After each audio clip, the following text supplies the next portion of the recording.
أعوذ بالله من الشيطان الرجيم. بسم الله الرحمن الرحيم.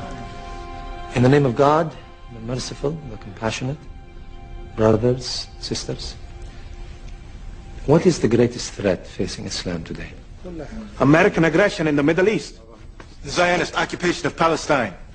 These are merely symptoms of a greater disease. The real threat is in our hearts. Instead of allowing Islam to transform us, some Muslims are trying to transform Islam to serve their political agenda. They are using the label Islam to kill, murder innocent people.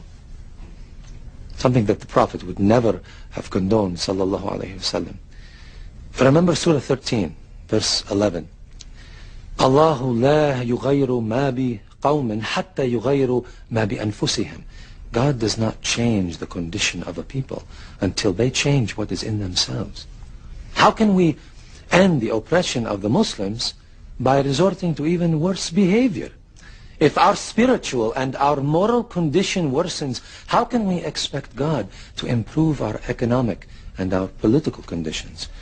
This is the fallacy of the self-styled jihadists who... I hope I haven't angered you, brother. Assalamu alaikum. This is the fallacy of the self-styled jihadists who murder innocent civilians. How can you expect Muslims to be civilized when the Americans, the Israelis, the Russians killed thousands of Muslim civilians and dismiss it as collateral damage?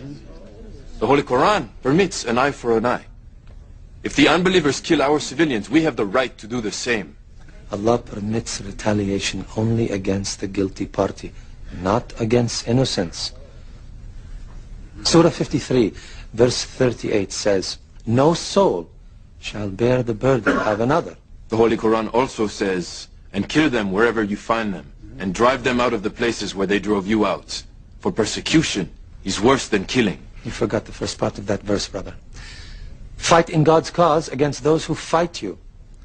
But do not commit aggression. God does not love aggressors. There are many who are seeking God, but instead end up following the devil. What you said tonight troubled you. Yes. It's very different from what I've been told.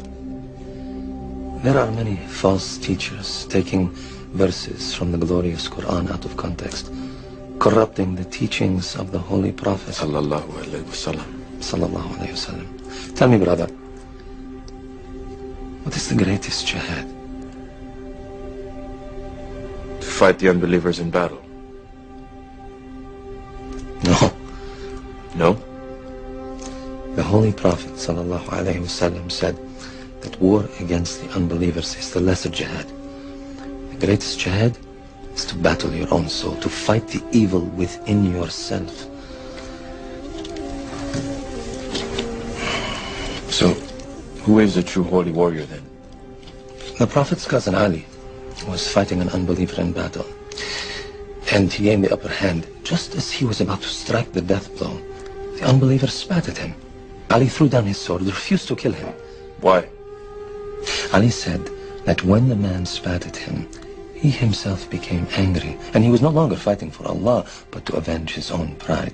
He knew that if he killed that unbeliever out of anger, rather than out of a desire for justice, he would be a murderer in the eyes of Allah on Judgment Day. That, my brother, is a true holy warrior.